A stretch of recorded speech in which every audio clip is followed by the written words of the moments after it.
Hey there, Brambling. It's Uncle Luke here. I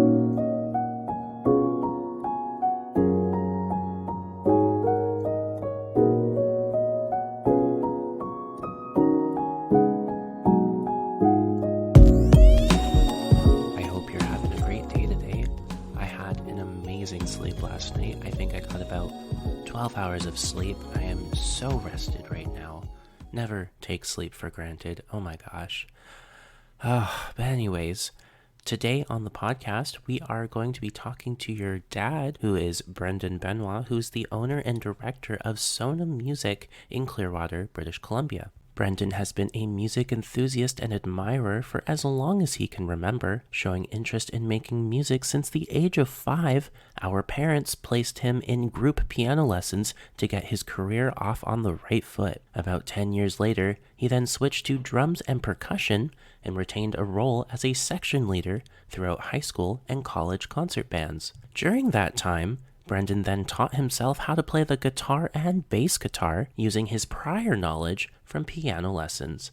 He then continued to play in several different original bands, with genres including heavy metal, hard rock, and folk, as well as country and blues cover bands. He has also toured locally and internationally in several different rock bands, and he's even registered music with SOCAN. Having a dad who is one of the top sound engineers in film, music, and broadcast, as well as a mom who is an accomplished early childhood educator, Brenden then combined these two paths to create a unique skill set for not only performing musically both on stage and in the studio, but also passing on knowledge to students of all ages. Brenden has been teaching and instructing in the ways of music with a passion since the age of 16. He is happy to bring these skills to the town of Clearwater, British Columbia, and to continue working on instilling the joy of music to all who are willing to let it into their lives. In this conversation, Brenden and I are going to be talking a little bit about how he got started in the music industry a bit more, some memories that we both share, as well as some of the amazing concerts and touring that he used to do when he was younger. We also talk about how music can be one of those things that can really transform someone's life for the better. We talk about quotes from famous composers and how that can translate into living a healthy and fulfilling life, as well as a metaphor thought that I had that I may have confused Brenden with, but ultimately I think it is still a little nugget of wisdom to share with everyone. So with all that being said, let us dive into a conversation between two brothers talking about something that we both really love with all of our hearts, music. I really do hope you enjoy.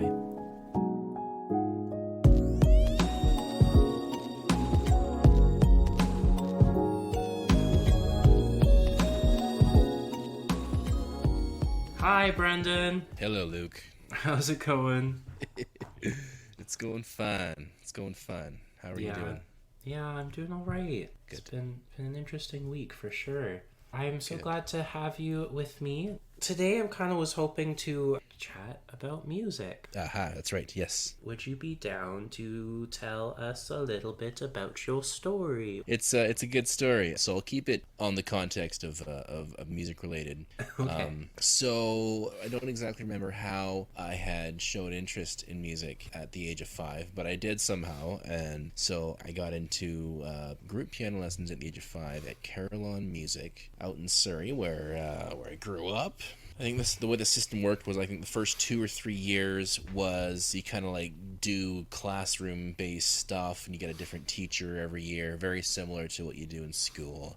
And then eventually you move on to your private lesson teacher, and you do that for a while, and you kind of jump around the teachers again too. And then after however many teachers I had met my kind of like last piano teacher, and his name is Hamid, and I think you took lessons with Tim too, right? I did. I had a few, maybe like a year. Yeah, that sounds a year about or right. two. Yeah. So we started doing lessons together at Carillon Music, and then he decided to leave there and do his own private lessons, and I followed him and took lessons with him for many years, up until about the age of 13.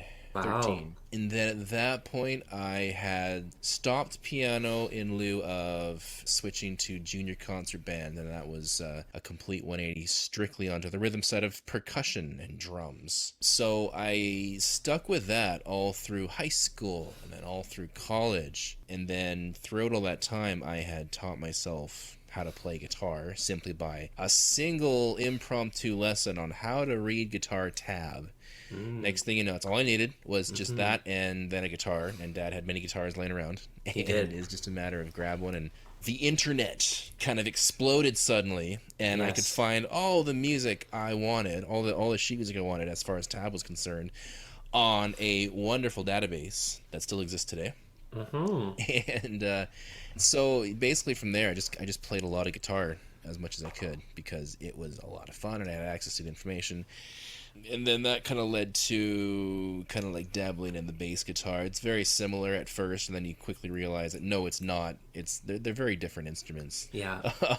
But yeah, and then like bands and all that. I guess my first band was was me and the Cousins. Yeah, that's right. And we did our kind of punk rock thing for a while, and then I got snagged up to go and work with Joel, working in Scotland for about 6 weeks. At the age of 17, just going kind of like an on tour sort of thing. Not really. Had a kind of house gig during the Fringe Festival and all that, and that was just awesome. Coming of age kind of milestone, life achievement sort of moment there. And then I come back home and graduate, and that was good final year of school and all that. Wow. And then since then, okay, so just kind of teaching music. I started about the age of 16, and just doing helping neighborhood kids that mom had contacts with through preschool. Naturally, lots of contacts there, and yeah, that kept going as long as I was still living at home. And then when I moved out, I stopped for a while, and then picked it back up again when I was in college. I applied to work at Long and McQuaid as a teacher, and for some reason they hired me. I was not what I would call a qualified guitar teacher, but nonetheless I got in there and did the best I could, and that taught me a lot, and that got me a job as working in sales with Long and McQuaid eventually.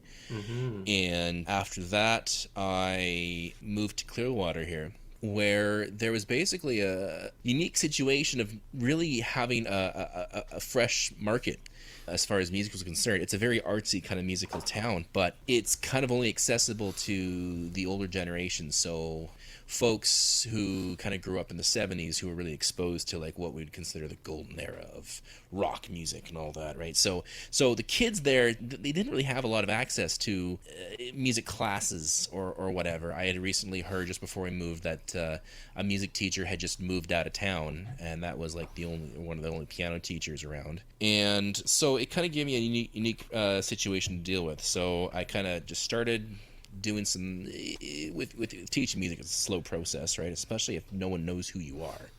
But you start from the ground up, and you get a few clients, word of mouth spreads, and next thing you know, I'm working full time, just teaching here in a small town of less than 5,000. And I could be too busy. I'm at a point now where I'm scaling the business back. Recently have hired a few teachers, as you may know, and so I got some help with the demand that is for music in this small town. Where that goes from here is kind of anyone's guess. Hoping to expand the business into a multi-studio building that's going to have access for the whole town and beyond to music classes of all sizes, for all styles, all ages, all opportunities and all that, but one step at a time. Wow. So that's a little nutshell. That's a thin nutshell of kind of what we're dealing with here. But things have taken me through some pretty crazy situations and times and moments of growth. Especially through music. Just my journey through kind of discovery of the heavier, the darker, the better it was for me, and but also kind of like also having moments of going for the really lighter music and the almost kind of the sacred music, as it were. That was that's also just like you got the light side and the dark side, and that's I'm sure you can relate to that. And you've got the Yeah. gray side too, and that's kind of where I'm at right now, just trying to make sure things kind of stay open and available for everyone. And it's been good, trying to find the opportunities to go play at the hospital and all that for the senior center, and trying to find some free gigs where I can go and just play for the event in the park or whatever. It's great, Wow. and I actually have the ability to do that, and music has given me the ability to sustain my family as well as have fun with what I do. And Wow. I think it's really special and unique. And it's still one of those trades that's not viewed as important as, say, plumbing or carpentry or truck driving or whatever. But let's face it, this is the reason why we live, right? It's for the arts. It's for the music we get to experience. Yeah. Yeah, it's important. I think the town recognizes that here, and that's really cool. That's a good feeling. So. Wow. That's awesome. Wow. Yeah, man. I got another intense question for you. Oh, intense. Bring it. Why music? Why did music inspire you? Like, what led you down this road? I have no idea. I don't know. It just happened. Here's the thing. Humans are accredited to their predecessor. Everything that they are, everything that they do is because of who raised them and all that. And I think that because growing up, I had access to a lot of music through Dad, especially through Dad's side of the family and all that. Every gathering was very musical, and there was always guitars around, and there was always any chance we had to play music in a group with just guitars or with a full PA system or whatever. They jumped on it, and it was great, and you could feel the energy from that. And going through all my piano lessons growing up and all that, and going through school, and I kind of realized the only class I ever really got a lot of good marks in was music. And it was like, well, why can't they be the case for math class? Why can't for language arts? No, it wasn't always great. It was satisfactory at best. But music was always kind of top notch, and I don't know. It's got to do with the fact that people either have it or they don't, right? And I'm talking about the ear for music, the ability to pick out pitch, the ability to hear a melody and recreate it on an instrument later on, the ability to relate pitch from one item you hear a lot of and be able to hear it in, say, everyday life, that sort of thing. So I just ran with the punches. I just kind of decided, okay, this is what I'm going to do. Even when I moved to Clearwater, it was like, okay, I got an opportunity to be someone else, or to try something else. The lumber mill that was operating at the time it paid really well. It was unionized and just needed some more construction experience, and they had apprenticeship programs and all that. That was like more or less paid for, and it's like, oh yeah, that sounds great. You get an electrician's ticket. That'd be such a cool thing. In theory, I have no idea what it's involved. It sounds cool. That's all. Yeah. Right? It didn't happen. My application was rejected. But at this point, it was kind of like, well, this is what the town already knows me for, is the music guy. So I don't need your job. I'm set. I'm fine. I'm gonna just do this thing, and I've been doing this, and it's been successful for me. It's been good to me. So. Why fight it at this point here? Let's just roll with it. Let's just see where this goes. It's been fun. Wow. Tell me what it's like though, like when, I don't know, when the song just hits right, or like when you're in that song and you're playing everything just right and you're feeling that energy. Like, what's that like? The only word I can think of to describe it is ethereal. That's a good word. It's out of body. I mean, like you're there, but there's this universal synchronization that just happens. Everything lines up. Every molecule of energy in your body, you can feel it. It's moving. You notice things and you don't notice things. I don't know, man. It's something else. I often have a motto of trying to remember in every moment where I'm in, where I'm just like, this is just the best. I take a snapshot. I try to take a mental snapshot of that exact moment. Just go, remember this right here, and I just kind of open my eyes and I look around. And this is often what I would do on stage. I would just take a quick moment and just look at the rest of the band, just grooving and in sync with the beat, and just go, yep, click. That is excellent. I'm taking that with me. You Wow. know, the feeling is it's powerful. It's meditation. It's really no different than say meditating for an hour or so and kind of reaching that state of just like lost. You can't hear anything, you can't see, you can kind of see everything, and you're just floating. You're just kind of there and present, but you're in full control. And so when you're playing an instrument with a band and you're just grooving on stage with the adrenaline from the audience and all that, it hits you like just everything right about life, everything right about the world just hits you at that moment. Wow. And you just feel great. I don't know, man. Humans are out to seek pleasure in all forms and avoid pain, right? So with this is the best high you can get without drugs is being on stage with a good band and just jamming, grooving hard, and having the audience in there with you. It's just magical. Yeah. Yeah. I think it was I don't remember his first name. I think his last name was Durkheim, but he once said that phenomenon is called collective effervescence. Collective effervescence. I like it. Right? Effervescence. Yeah. Yeah, just thinking of Eno now. We were talking a little bit about having all the guitars around the house growing up, and Right. Dad always playing the guitar, and pretty much that whole side of the family was very musical. Mm-hmm. Now, can I just tell you about the time? I feel as though this is the first time you showed Dad your self-taught skills of guitar. Oh, yes, do tell. Yes. But I would like to get your take on the story. But tell me about the time when you first showed Dad how that you could play Tears in Heaven. You want me to tell you? I don't remember, man.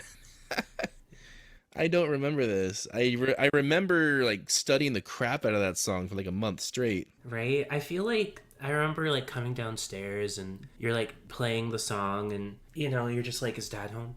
I'm like, no. And he's like, you're good. Okay, good. And then you keep going, but then if Dad was home, you'd be like, oh, okay, put it away, right? Because it's almost like you're trying to like hide it from him until you were like just good and ready. Yeah. And I remember just the day, you're just like, hey, Dad, can I show you something? I've been playing around on the guitar. Can I show you? And oh yeah, sure. You're playing guitar? What? Oh, that's cool. How'd you learn that? Okay, show me what you're playing. And then bam, Tears in Heaven, just like bow, bow, down, down, down, bow. And it's just the whole, I remember sitting there in the dining room table upstairs. Right. And I'm sitting there with him because I think I kind of just was watching your journey a little bit, your secretive journey.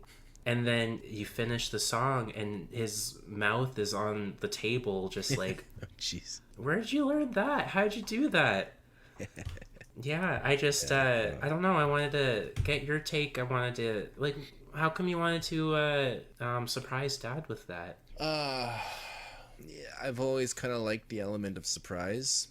If there's a way you can kind of like hide your cards a little bit to provide a little bit more of a catch or a hook for the audience, then it goes a long way, right?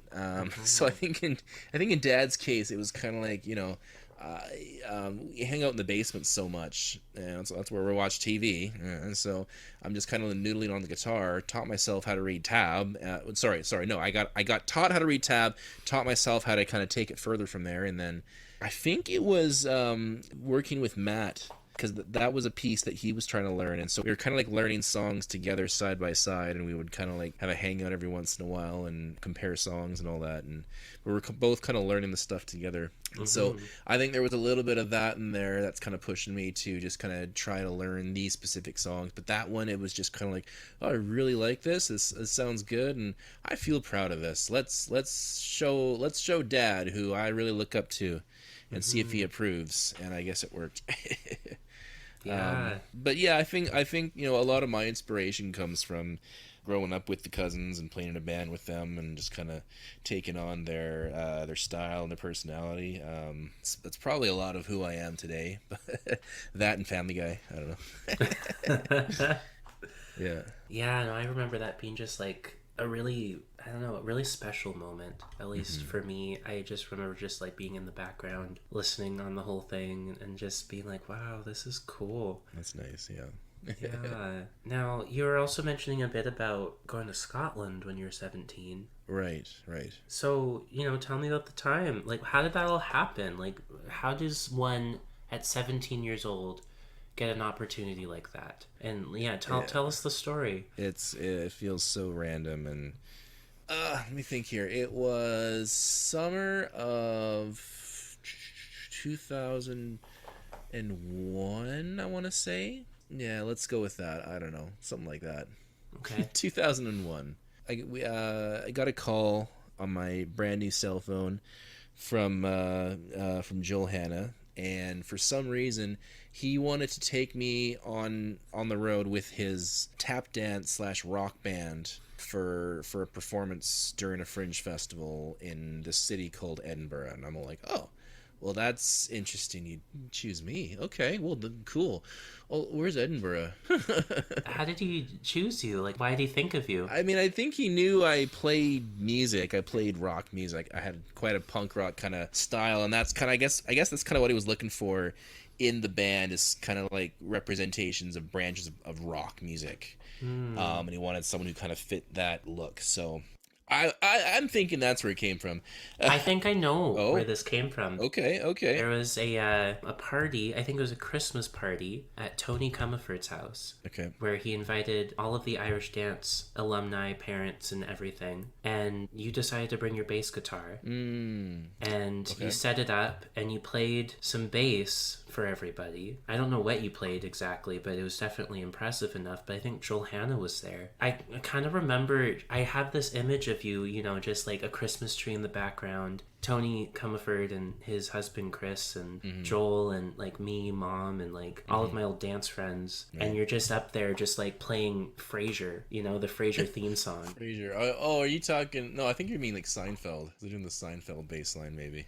Oh yes. Ding, ding, ding, ding, ding. I don't know, something like that. Yes, it was just like some like iconic bass line, and I think I remember Joel Hanna starting to like approach mom and like whispering in mom's ear, and I think that's how he got your number. Okay, yeah, that would make a lot of sense. Yeah. But anyways, Okay, yeah. But yeah, so basically, like, I couldn't fully understand what was happening, but he came over one day with, and Dad was there, and kind of just gave us the whole rundown of the whole plan, and said he was kind of paying for everything just to take me along, and playing every single night except for a few Sunday nights here and there, and we had to go and promote the show during the whole festival every day, and oh, yeah, just kind of we had accommodations covered and yada yada yada, and it was like, yeah, what a shoe-in. That sounds great. Who'd say no to that? So we had to go do a bunch of rehearsals, dance studio in Vancouver for probably about a month or so. Total blur. And then we jumped on a plane, got to Scotland, and continued rehearsals in a big giant dance studio. And next thing you know, we're playing our thing nightly on stage in front of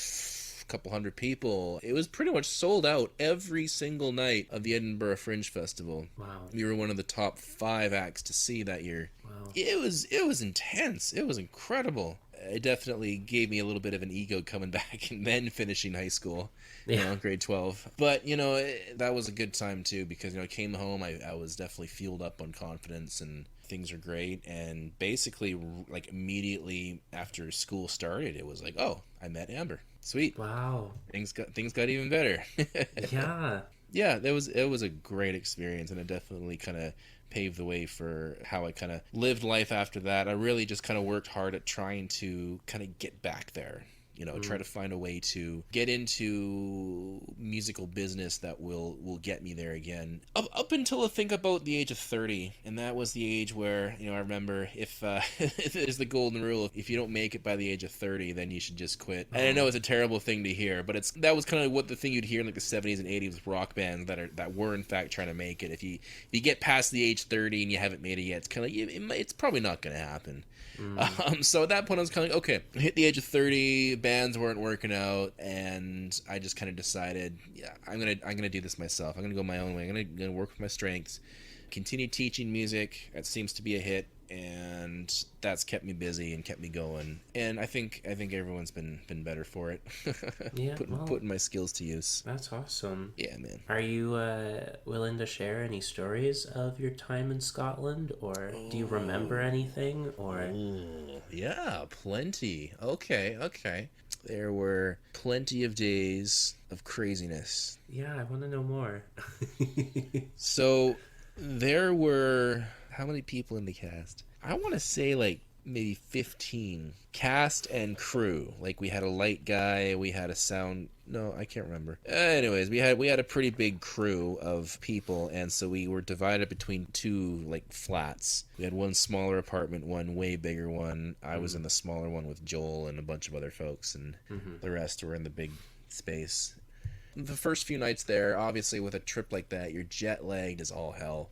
Yeah. And I remember I passed out one afternoon and I woke up in the evening and the entire place was empty. This was the first moment. I was 17 years old. I'm in Scotland, and the apartment is empty. I don't know. I don't have a phone. I can't really contact anyone. I don't have internet where I am, right? This is 2001 to I think 2002. So I'm just kind of like, well, I don't know what to do. I got some cash on me. I'm going to go walk around and find a pub. And that's what I did. And I'm just like, yeah, sure, why not? I left. And found a pub just a couple doors down and sat down, and I can't understand the bartender at all, but I had about 3 pints or so, and I had a really drunk Scotsman try to teach me some tongue twisters, which, if you can imagine a really drunk Scotsman with a really thick accent trying to talk at you, and on top of that trying to teach you tongue twisters. As soon as I tried to copy what he did, he just kind of did that. I was just like, I don't understand the first word, let alone the second. Sorry.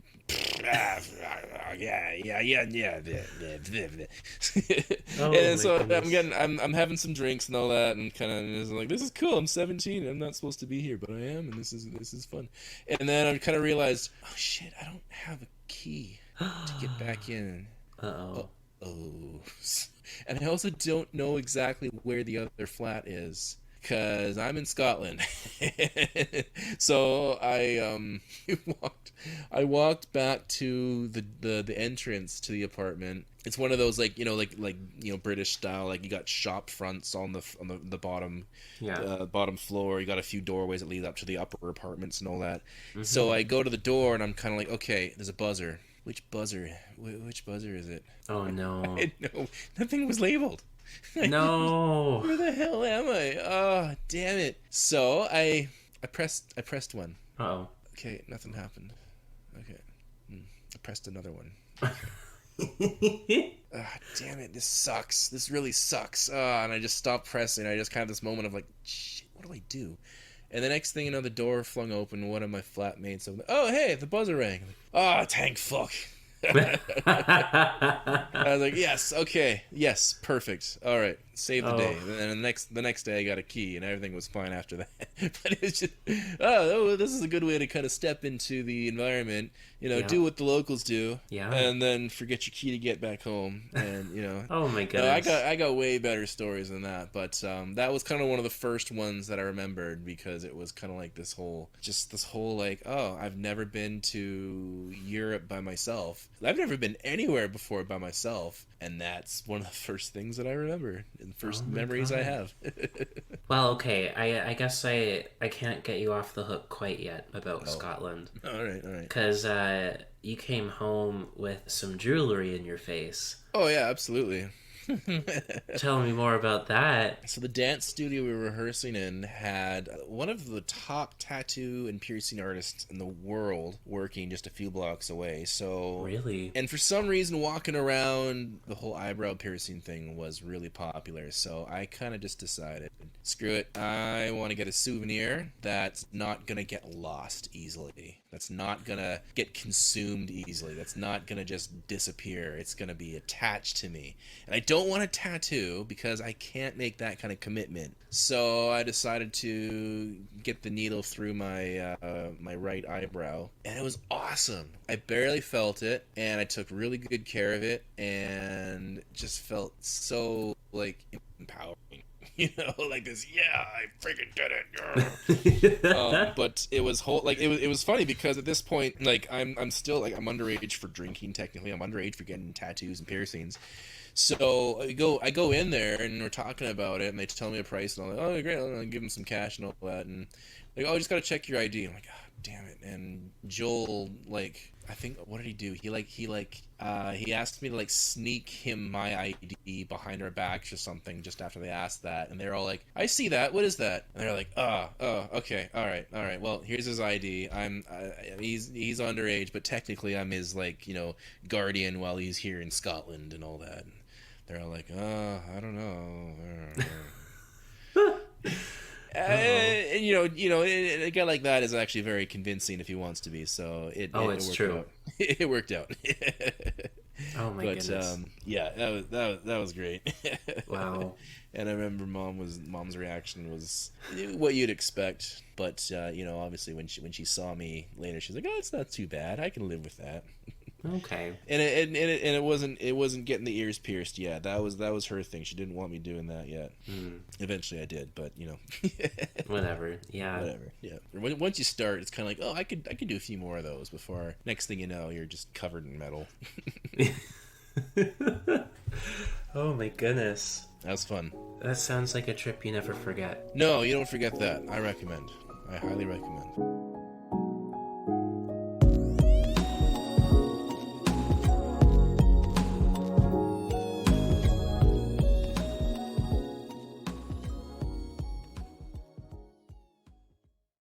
The Dear Brambling podcast is an association with Sona Music. Do you have a guitar or a piano that's in your home right now that's just gathering dust? Have you always wanted to turn your shower singing skills into actual singing skills? Do you find yourself to be a musical person but just never had the opportunity to properly learn? Well, Sona Music is here to help. Sona Music offers a variety of different services as well as music lessons, live sound recording, as well as instrument repair. Its home base is in Clearwater, British Columbia, but we also provide online lessons to meet people where they're at wherever they are in the world. It is within Sona Music's mission and values to promote, nurture, and expand the arts in the already flourishing and artistic community of Clearwater, British Columbia. Its mission is also to drive the next generation of skilled musicians and artists to their full potential, enriching the lives of everyone they're around. If you'd like to inquire about any services or lessons, please do so by visiting www.sonamusic.ca.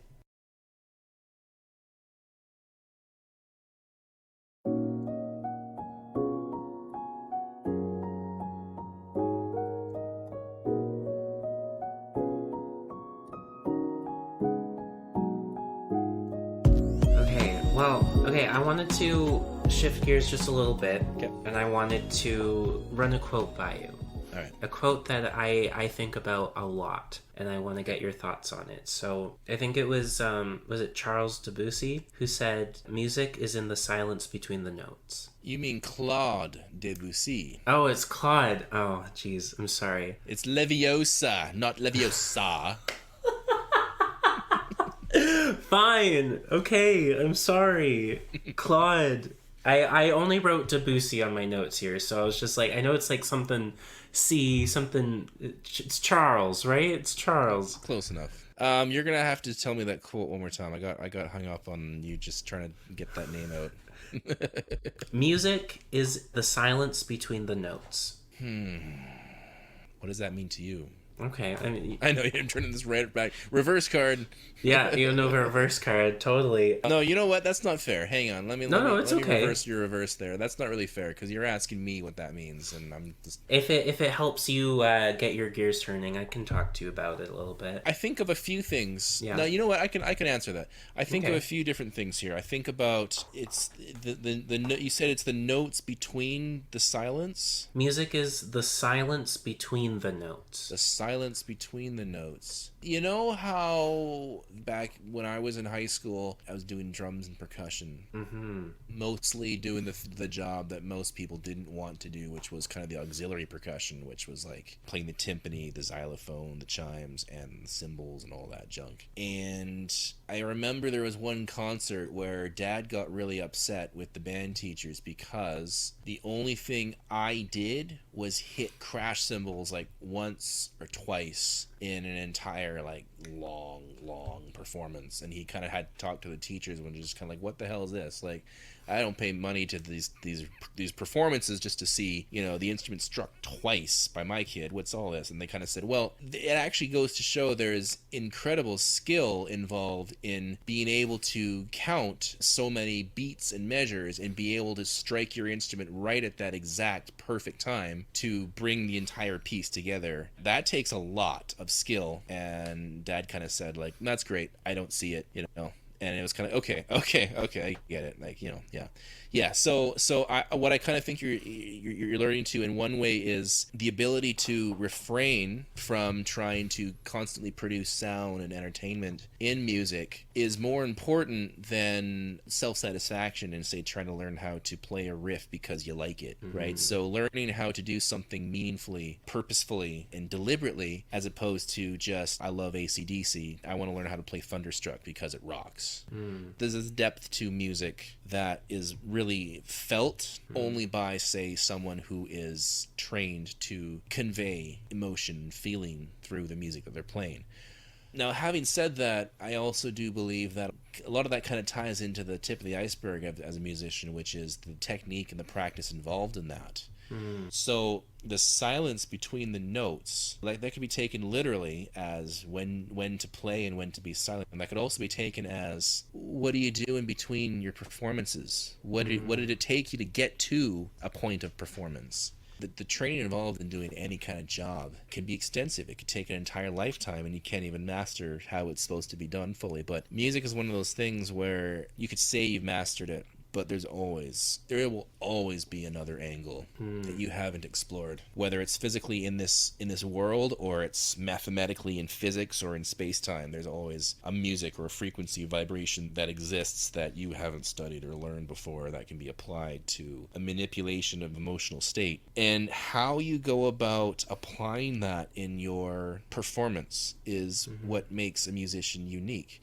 And so when I think about the silence between notes, I think about the work between practices, the work between performances, and what it took to get to that point.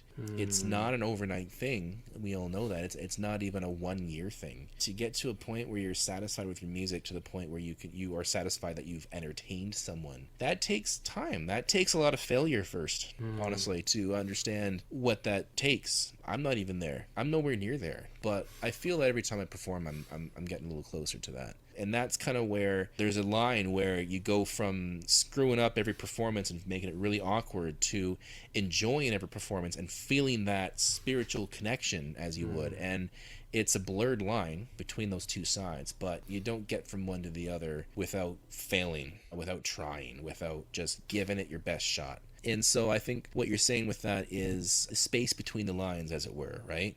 What goes on in the backgrounds versus what do we see? What's the tip of the iceberg and what's the rest of it? It's often more than we can ever imagine. And yet we just look at it and we go, that's awesome. That guy can play. That guy can sing. That girl can play. That's awesome. And you just sit there and you just soak it in. You just enjoy it. You just love it. And then you move on with your life. It's so short-lived, and yet people devote their life to giving that to everyone else. The silence between the notes, that is music. That is dedication. That is art. Yeah. Wow. That was cool. That was an awesome little riff going on there. That was awesome. Yeah, no, I think about this quote so much myself in many different contexts as well. If I were to take it literally, if there was no, like, say, rests written into music notation, all you would have is just whole note after whole note after whole note after whole note after whole note, and they'd be maybe sliding into different, but thered be no chance to breathe. Sure. I mean, like, literally, that's kind of, and all it is just and it's like, I mean, I guess maybe in a sense there's some kind of music in that, but it doesn't really feel like there's any soul Sure. in that. And so for me, putting in like rests and breaks and, silence really allows space for the soul. Yeah. And I think in a really amazing way, the soul lies within the silence. The soul lies within the nothingness. For me, that's the best way I can describe a soul, is that it's the nothingness in between. And I think Debussy really nailed that for me there. I think there's also another popular saying that goes around. I'm not sure if it was Viktor Frankl who said it, but I do know that he's very well known for writing things like this. But he said, in between stimulus and response, there is a space. Yep. And for me, I feel like Viktor Frankl and Debussy were like in the same wavelength when they said these types of things. If you don't have space in between stimulus and response, you have many things. You have regret, you have violence, you have anger, you have a lot of things that are just not healthy. Negative emotions. Yeah, it's so important to cherish the space or the silence between stimulus and response. What I really liked what you said on your little riff there is like the performance. I'm kind of just generalizing what you said, but it's the performance that doesn't really define the musician. It's the time in between. It's the rehearsals in between. It's the time spent. It's the iceberg underneath the ocean. Right. And that's essentially the silence in between the performances. At the same time, yes, it's important to practice any skill that you want to go into. If it's music, if it's dance, if it's basketball, if it's hockey, I don't know. It's important to practice, but what about the silence or the space between all of that practice as well? To let some space for your soul. The untold story. Yeah, I just think that's probably one of the most important quotes I could ever have in my entire life, is that music is the silence between the notes. Right? And just your example of like being in concert band and like all you did was play 2 crash cymbals the whole concert, holding that time and counting that time and making sure you crash those cymbals at the right moment. You're the soul of it. I remember Dad telling me this story too, and one of the things that I think it was Mr. Clements, I think what he said was, but Brendan's the only one skilled enough to do these parts. Right. And like, even though it doesn't seem like you're doing a lot, the reality is there's just so much skill in the silence, right? Exactly. Yeah. There's a lot of power in refrain, holding back and coming in at the exact right moment. Now, another thing I wanted to get your thoughts on. People often say that they want more harmony in their lives. Okay. What does that mean to you? Well, harmony in their life is basically something that will go along with their routine. When we talk about harmony, we're talking about two consonant pitches. And consonant just simply refers to 2 frequencies that blend, that are pleasing to the ear. Mm-hmm. So when you think about harmony in life, that's kind of just a figure of speech saying, I want to do more active things, I want to do more positive things in my life that will not interfere with my routine, that will in fact complement it. At the same time, we understand that harmony is 2 different pitches that work together. So if someone's talking about harmony in life, I think there's a little bit of a sense of like speculative, of course, whether or not someone actually understands what harmony actually means. There's going to be some juxtaposition, there's going to be some kind of negative charge between what they're trying to add to their life and their routine and versus what they're actually doing. But it's supposed to complement, in essence. That's what it comes down to. It's supposed to complement each other in some form. Oh. So harmony in life is if you're trying to get more harmony in life, it means you're trying to add more quality to your life. Yeah. So that's interesting. Would you stand by the statement that harmony is supposed to complement, like the 2 notes are supposed to complement each other? It's just I just asked that simply because I was just mainly taught that harmony is just 2 notes that are played together. Harmony could be 3 or more. Or it could be right? Three or like two or more notes that are played together. And I was kind of always just taught that it doesn't really matter if they sound good together or not. It's still considered a harmony of sorts. That's correct. That's correct. Yeah, you can have absolute dissonance and it's still defined as harmony. Yes. It's just not a good harmony. Mm-hmm. I think that's what's overlooked in that statement previously is, yeah, good harmony as opposed Right?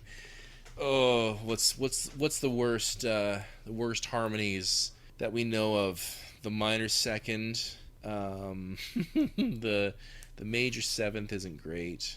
The tritone is not pleasant. Yeah. Fully diminished chords just sound like you need to be stabbed to that chord repeatedly on the highest keys on the piano, you know. Yeah. Yeah, ear bleed material. Earbleed material. And, like, I don't know, I feel like maybe even going back to the Debussy quote, but, like, you kind of need those cacophonous chords to complement the nice sounding ones. That's right. There is no release without tension. And so music is entirely based upon that. Building tension, climax, and then release. It's like your classic story, structure, right? Mm-hmm. Yeah, and I think some classical composers do this a lot better than others. But I've often enjoyed this specifically about, say, Beethoven, because he incorporates not just the tension release, but also includes the dynamic changes as well. So I think a big part of his success was the fact that he had such contrast in his forte and piano, and he would go in and out of those at will, instantly. In essence, almost kind of like startling the audience, and then having them lean in to listen closely because it's too quiet, and then it's too loud again. I think that creates a little bit of a roller coaster for the audience, and if it's done well, if it tells the story, and it's including this whole harmony conversation, then you've got a masterpiece right there. That's all it takes. Well, it's not. It's a lot more complicated than just that. But yeah, that's kind of the skeleton, as it were. I think of a good masterpiece, like a classic, something that transcends time. Totally. Yeah. Can I run by you a theory or a hypothesis or like a metaphor? I'm not really sure what to call it yet, but can I run by something by you? You may run some words by me. Yeah. Okay. So, in a relationship, to have harmony with another person or to make sure that that relationship is harmonious, right? In my mind, I like to think about two singers holding a note and sustaining that note. And maybe they're doing like a major third or a major fifth or something. It sounds nice, right? And they're holding that note, and in a perfect world they have an infinite supply of air, so they can just constantly just sing this note. However, that's not to say that muscles weaken, and losing that intensity doesn't weaken or strengthen or tighten sometimes. So sometimes, maybe one singer might fall a bit flat, and now suddenly they're in two different interval, and they're now sounding crunchy, right? I think, in a sense, harmony, or at least getting to the good harmony, requires two singers who are able to listen to each other in that harmony and maybe adjust to it. Because, if all you're doing is singing the same note, and your partner starts weakening or tightening, getting a little too sharp, and all you're doing is just doing the same note, and you're just like, this is the job, I'm supposed to just sing this note, you're not singing this note, what the hell's going on, I'm just going to keep doing my job, then you might be sustaining a lot more dissonance than you would complement. So, like, in a sense, I feel as though the word harmony is not really used correctly in society these days. Like, I want my relationship with my partner to be more harmonious. Well, I think the reality is that you're always in harmony. I think it just takes two singers or two instrumentalists with good ears. Yeah. Can I just say, I have never heard someone use that term before. I want my relationship to be more harmonious. I don't think I've ever heard that said before. That's really throwing me off right now. Sorry, I don't mean to throw you off. I know where you're going with it. I'm just trying to trying to imagine someone say that. I'm trying to speak in metaphors of music and in relationship terms. It's really it's weird. It's kind of funny. Sorry, Roll, what was the roll with question? me. What was the question? I just wanted to get your thoughts on it. I just wanted to like run something by you, and Right. Okay. so clearly, just someone saying, "I want my relationship to be more harmonious" is like, what? Cracks me up. It just cracks me up. Yeah. Yeah. Well, I don't know. I don't know if like anything in that metaphor or in that thing kind of resonated with you. You know, um, okay, yeah. What resonates with me about that is that, yeah, I think you're right. The wording is, the phrasing is just it's not said correctly. It's not used in the correct context. I mean, Okay. it's like, okay, generally, yeah, sure, harmony just means things that flow together, but it's kind of like, I don't know. It just it's. I'm trying to think of another example of this. Okay, here, yeah. When people use the term their spirit animal is, when in actual fact that's kind of, how do I say, from what I have heard, it can kind of actually be thought of as a bit offensive to say Native Americans who actually have to go on or have had a history of going on spirit journeys or spirit walks that were intense, that were deadly, that were like a rite of passage, and you actually communed with spirit animal. It's not this Harry Potter stuff. In fact, if you're gonna go to Harry Potter, talk about your Patronus animal. That's a little bit less taking Right. misappropriating culturally someone else's history and all that, right? Right. So I kind of think like, yeah, okay, it's like, okay, you want more harmony in your life. Okay, what does that mean to you? Is what I would follow it up with, because I think when people think about harmony, I think they just think about just a flowing river, and the fish go the same direction as the water, and the pebbles go the same direction. Everything goes the same direction. Yeah. But it's like, sort of. Yeah. That's, I don't know. Yeah. That's kind of how I hear that. That's kind of how I feel when I hear that. But honestly, like I said, I've never heard that used before in that way. Yeah, it was just it was a thought that I had a little while ago. Did you hear someone use that term? Yeah, Okay, I okay. do hear some people, especially those who are really like practice like spirituality and like Oh yeah, okay, okay, like harmony is definitely a buzzword sure. that's been passed around a lot, and I do feel like it might be seeped in maybe toxic positivity, if I dare say. Like harmony is Maybe, something yeah. that needs to be positive in your life, that needs to be something that this and that and this, but Right. in my opinion, I just really feel as though harmony extends in both ways. Harmony is a spectrum, and Yes. if we were to actually take in two instrumentalists who play in harmony, how can I like work this metaphor a little bit more? That's just kind of what I was thinking. Right. So maybe I took you off guard a little bit by Well, that, but no, actually, you brought up a good point. I think that what you're talking about, like someone who maybe say practices on a regular basis meditation, is going to understand this concept of harmony better than say the average Joe who uses it willy nilly, right? Like if you're actually actively meditating on a regular basis, you're going to feel harmony on a regular basis too, right? You're going to feel energies, and they will create a frequency and a vibration, and they will harmonize with other things in the world, either positively or negatively. If someone's using it in that context, sure, I would understand that. Yeah, absolutely. But it's hard. I try not to judge. I really try not to judge.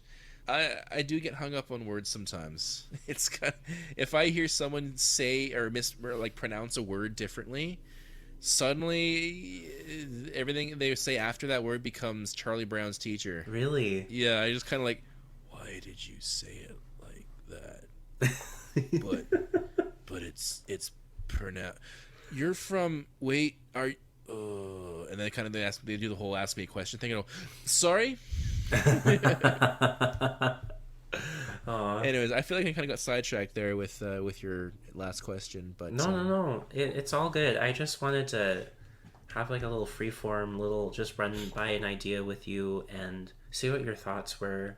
Just because I don't know, when I hear the words harmony a little too much, and it just I feel like it's used incorrectly as well. I think maybe we're on the same wavelength as well in that regards. sure, yeah. But I hear it a lot, and I just feel as though a musician's take on what harmony actually is probably more correct than the astrology charts might be saying. Or not to really like debunk or like do any slander against astrology, you know, I do think there's a lot of generosity in the whole thing, but sometimes we can get blinded by some of these things. Yeah, yeah. I think one thing to consider here is you have to ask yourself, have you experienced harmony? Have you actually felt harmony? Have you felt the vibration of harmony through your body? Do you actually know what it is? You can't say you've listened to music through your headphones or through a stereo system and heard harmonization, therefore you've heard harmony. That's not the same as, say, going to a symphony orchestra and hearing a cello, a viola, and a violin, and a double bass harmonizing. That's different, because that is the bow dragging across the strings creates a vibration that goes through the musician's body, through the stage, and into the audience. So if you're sitting close enough to the stage, you will actually feel the vibration of the bow on the string for each and every instrument. You will feel harmony as well as hearing it. And I think that's a little bit more along the lines of what a true experience of harmony is about, as far as musically is concerned. Of course, there's other ways you can take this. You could simply just say, I'm going to take my computer and I'm going to generate harmony and I'm going to play it over some kind of analog speaker system. No electronics like a phonograph or whatever. I'm going to print it to a vinyl. Sure, you could. Yeah, that would probably sound pretty cool. But something about wooden instruments just produces a life to sound and frequency that nothing else can. No amount of wires and metal and digital electricity and all that can duplicate. So I really do think that classical music, the experience of it, should be kept alive. It should be conserved, simply because that is true harmony, that is true melody, that is true sound, that is true experience of the art of music. And if it weren't for me going to school, going to college and all that, I wouldn't have gotten to experience that, because we had to go and see some of the VSO performances, well, not performances, or rehearsals and all that.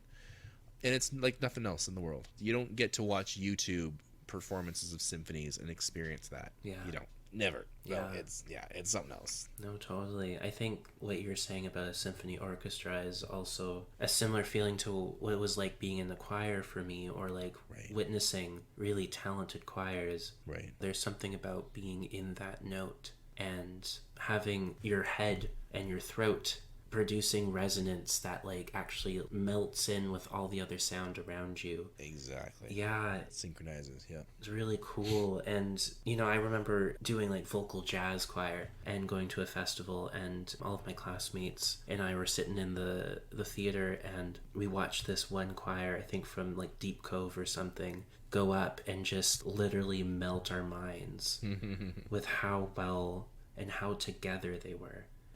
They were able to like hold notes, but then like certain sections of the choir would like shift down the note to kind of like create more tension or create more release, and then maybe they might even like stack notes on top of each other in kind of that like a wave, in a sense, like a wave of harmony. Sure. Hitting ya, and it was just like, holy crap. There's nothing like this. Oftentimes the reaction would be just like people melting into their chair, head over top of the the chair back. Just completely Deflated, and like they're just a puddle of a human, right? It was just the typical thing, It's really remarkable. It's cool. So tell me, Brenden, shifting gears just a few more times. Okay. What's the best part of teaching music for you? Best part of teaching. It's gotta be the light bulb moments. It's gotta be when a student gets it. So I really enjoy doing the first 5 lessons with a student. The first few, because that's kind of my chance to kind of like get a student excited about their instrument. Provided I've done my job properly, they are excited to come back and learn something new, get a step closer to reaching their goals, whatever that might be, however lofty that might be. I really enjoy putting on the recitals and seeing the students getting the chance to play something they put a lot of effort into and finally got. Like, so I got some students that are just like naturally gifted. They don't put a ton of effort into what they do and they always sound great. But it's the ones that really have to put the work in and do that really stand out to me as just having that moment of, yes, that's why I'm doing this. That's right. But I definitely have moments of just being like, I just like, why am I doing this? This is hard. This is painful. This is, they don't get it. They don't do the homework. They don't study. They're not doing their job. But what else am I supposed to do about it, right? I'm doing what I'm asked to do. I'm going above and beyond as whenever I can. If they want to reach for the stars, I'll give them the boost they need, right? And it's when that actually happens that it makes me so reassured about my place in the universe. So I think those are probably the best times. On occasion, I'll see a former student has joined a band and they're very successful or whatever, and that is just so cool to see. Moments like that too are definitely worth it. Just really seeing the student's success is awesome.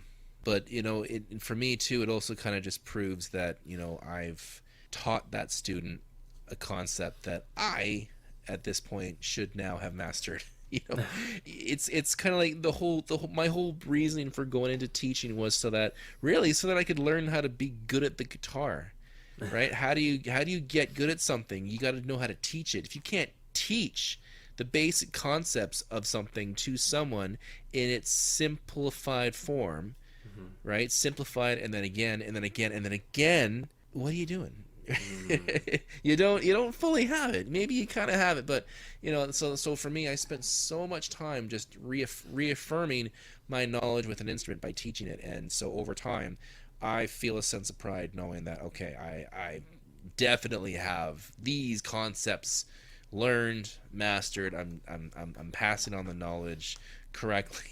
Yeah. I definitely taught some lessons, right? I taught some incorrect information. It is what it is. And I really do hope that if that person continued on with music, they caught my error and fixed it. But either way, we've all made mistakes in that too. So That's true. yeah, there's a lot of moments where it's just great. Got parents that thank me for all that I'm doing. That feels so good. And I often do tell people that if I could do this job for free, I probably would. Because I don't really believe that this should be something that people have to pay for, a service to learn music. Yeah. Unfortunately, life is crazy expensive, and again, I'm supplying a demand, and I have tenure, I have experience, so as it is now, my services have to cost this much, and I want to be able to provide more. Therefore, it costs this much, and it's gonna increase, and I'm gonna take on more staff, and I'm gonna provide more services. I'm just gonna keep doing a better job, until I can't.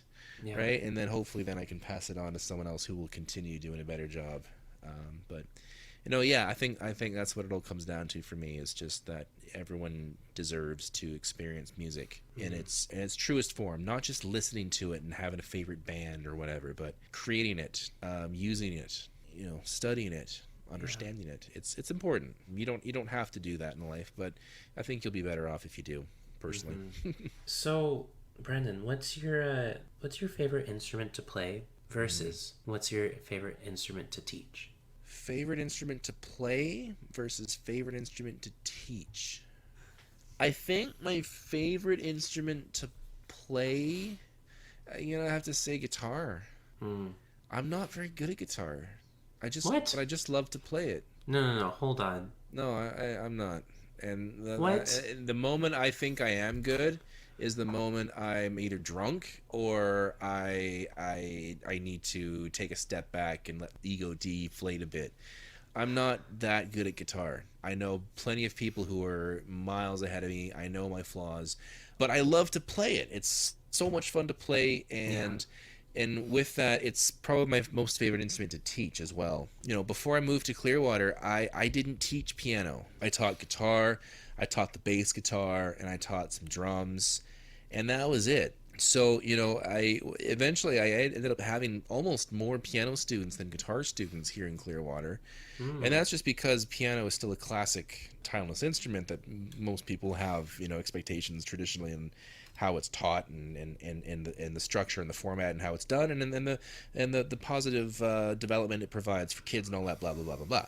But guitar was the thing that I had done for so long before that I developed such a strong method that I would use in all my lessons. Mm. And it's still to this day probably my most rock solid method is on the guitar. So with that, I would probably say the guitar is probably my answer to both those questions. Nice. Having said that, I mean, the piano is probably near close second. I just I think the piano requires a little bit more technique and finesse to do at a level that's impressive enough to take to the stage and all that. A Mm. guitarist can simply take a guitar and their voice and sustain a crowd for hours. Yeah. So, I think that's a little bit more useful and applicable and marketable for a musician who say wants to take music as a career seriously. Right. So that was kind of where I went, even though in college I was a drums and percussion major. that was I'm not too sure where that was supposed to get me, but it was fun nonetheless, and it definitely had some potential. Yeah, I don't know, man. I think it's got to be the guitar. Just its versatility, its popularity. I mean, man, Mm. there's easily like 20 guitar students to every one bass or even drum student that I have. Mm. Like it's just so popular Yeah. that you can't not develop a solid method to it if you got that much popularity with an instrument and Totally. that much demand to supply in that. So, yeah, Totally. that's my answer. I'm sticking to I love it. it. No, that's amazing. Would you be down for a quick little rapid fire? I mean, it doesn't have to be quick. You can even launch into something as well, Okay, other stories. But cool. you'd be down for that? I'm down. Hit me. Okay. So yeah, number one, what does vulnerability mean to you? Vulnerability is it's like an open wound that you're trying to protect but also trying to heal at the same Wow, time. nice. I have to think about that. I'm gonna let that harmonize with me. Um, no, because it's me. I Yeah, have to ask this I, question. I get it. I get it. What's your It's good. favorite Pokemon? Favorite Pokemon. I think I had said my favorite Pokemon was Ditto because it can be Oh, any Pokemon. okay. It's transformative. It is. That's not a very good answer, I don't think, because it's too general. Oh, I like everything. No, no, no. No, no, don't No, judge it. It's I think fine. I think I can give you a better answer than that. I mean, like the thing too is that I never dabbled in anything past the original 150, That's okay. 151, I guess, Pokemon. I know. I just kind of kept it and kept running. I think when it all comes down to it, my favorite was the most mysterious Pokemon, and that was Mewtwo. Yeah. Hmm. Well, can I tell you my little fun facts about those two Pokemon? Yes. Especially the two that you mentioned. Okay. So Mewtwo is a clone of Mew, Right. hence Mewtwo, and Ditto can only be found in the original games in the burnt down house where they were apparently creating Mewtwo. What? Yeah, that's where that's one of the only places where Ditto could be found in like the wild, right? Really? Yeah. Where Mewtwo was being created. Yes. Whoa. And Mew has the DNA of every Pokemon. And Mew Oh, can learn every single Pokemon move.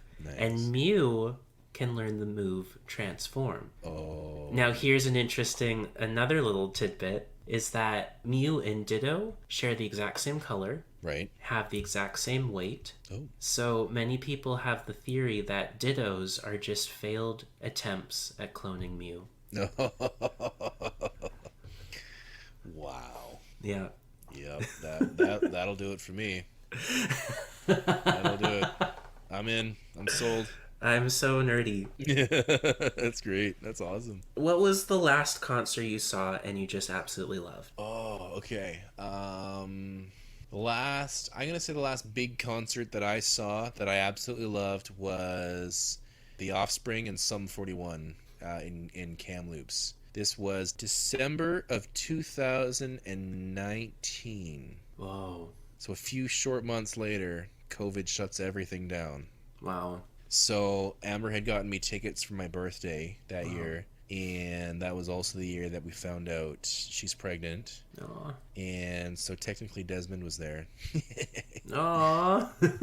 And it was awesome. It was I don't think I've ever been to a concert before where I've sang along with like pretty much every single goddamn song. Hell There's yeah. always like we'll go and see a band when they've just released a brand new album, and it's like they're doing all the music from their new album, and I don't know any of it, but they'll do like a few of their hit singles, and I'll be like, oh yeah, I love this song.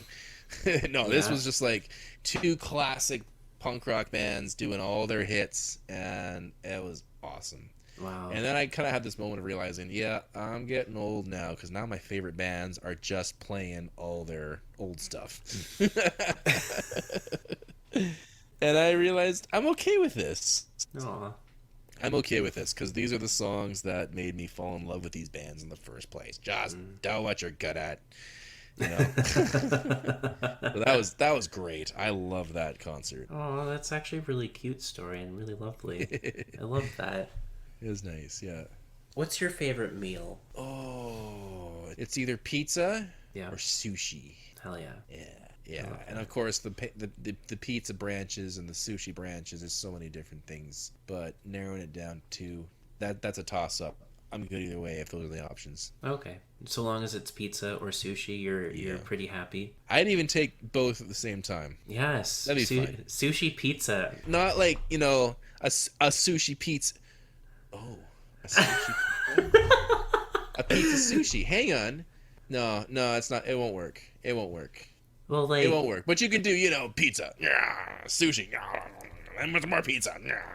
Right, what if that's fine. what if you had like really thinly sliced California rolls on the pizza? Whoa. So what? The pizza's got sauce, Cheese, and then slices of California roll, rolls in the cheese. or just on top of the cheese. Oh, I don't know, man. See, here's my problem. You got your pizza dough and rice. Why not? That's just a lot of filler, man. Like, I don't know. Like, I don't know, you won't get to enjoy it. If you did enjoy it, you wouldn't really get to because you'd be full after a slice and a half. I don't know. Okay, I guess you're right. I don't know. It'd probably be great. It might be. You know what? Depending on the circumstances, that's all I'm saying. I suppose you're right. Yeah. What was the last TV show you binged? Binged? I don't know. I don't know, maybe just, or something that you watched consecutively until it was done. Okay. I've done quite a few TV shows recently. The last one I finished... it was Moon Knight. I watched Moon Knight. Oh, the superhero. Yeah, Yeah, that was pretty good. I enjoyed that one. that one was really fun. Yeah. Yeah. And okay, so I've done a string of shows recently. Along with Moon Knight, I was also watching at the same time Cowboy Bebop, Oh. the live action. Oh, okay. I was gonna be like the anime. No, That's no. also a quote from Moonlight. Oh yeah. Nice. Yeah. Did that one, and then of course Amber and I always have like a couple of shows on the go. We finished recently we're watching Lost in Space, the third and final season. We're Oh. watching Cobra Kai season 5. Nice. Okay. Too much. Here's the thing about TV, man. There are too many damn options and Yeah. not enough time. Yeah. Like, I don't know how people can stay up to date with all the TV that's out there that's popular Yeah. and keep a social media and, a job. No. There's Right? not Like, enough time. I don't get it.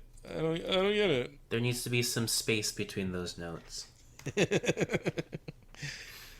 Right. it's just time travel or something. Time Turner from Harry Potter. Quantum physics. Yeah. Yeah. Oh man. Do you have a favorite song right now? Favorite song? I don't think I do. That's okay. That's a hard question too, I mean, like though. I got some songs that I'm hearing a lot that kind of get stuck in my head, but nothing's really been like, oh yes, I freaking love this song. Yeah, nothing's really standing out as that right now. No, I think music is kind of pop music and all that's at a bit of a lull for me at the moment. That's okay. I get that. It happens. Well, last question. Okay. What's a message you want to give to future Desmond?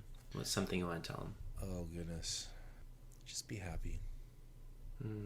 Do anything and everything in your power to be happy.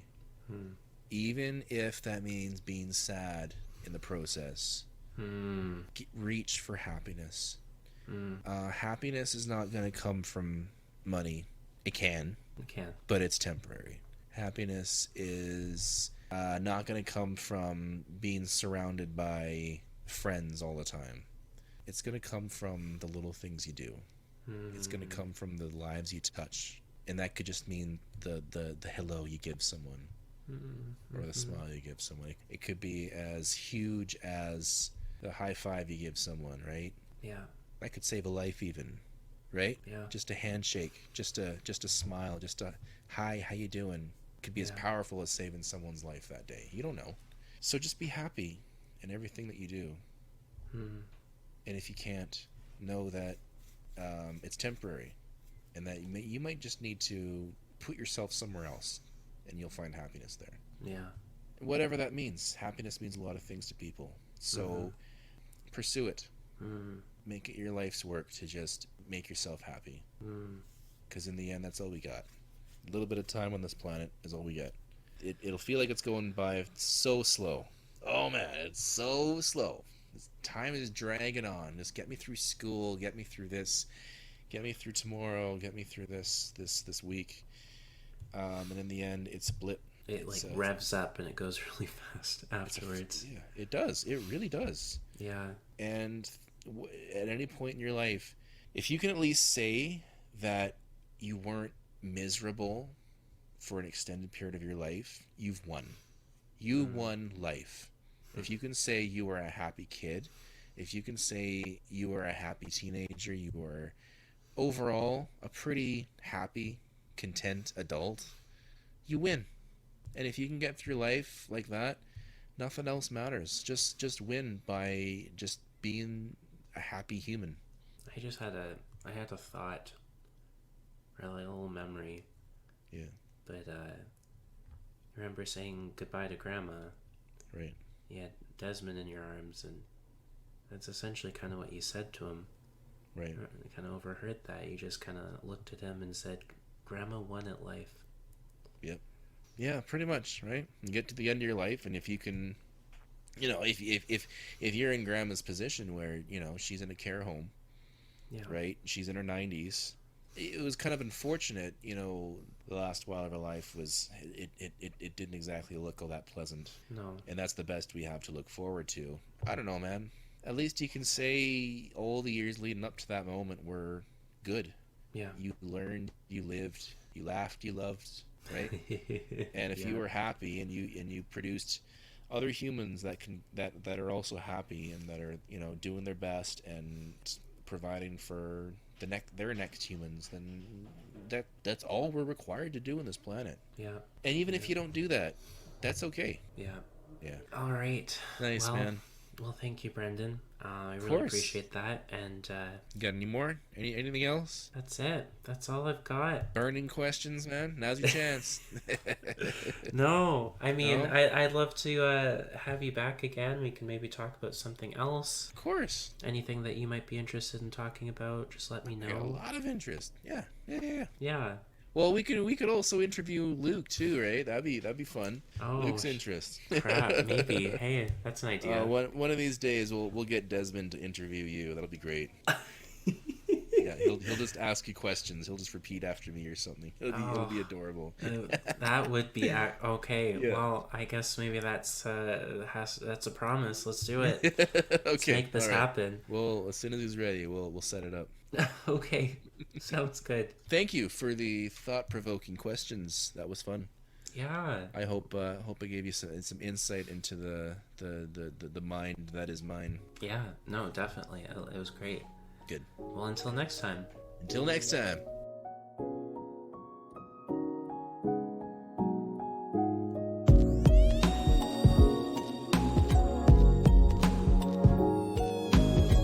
The Dear Brambling Podcast is a podcast dedicated to my little nephew, to the next generation of humans growing up in this world, as well as to those who might be looking for a little more guidance in their life.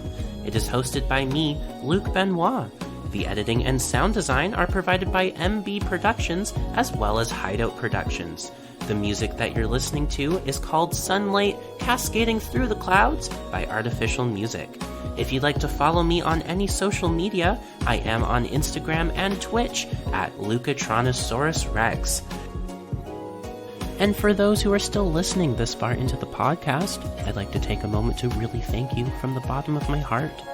I'd also like to say that if you are experiencing any difficulties or pain in your life right now, there is still no substitute for a trained coach, counselor, or licensed therapist. If you are committed to putting in the work and really trying to better yourself as a human, I definitely recommend that you go searching and shopping for the right coach, counselor, or therapist for you.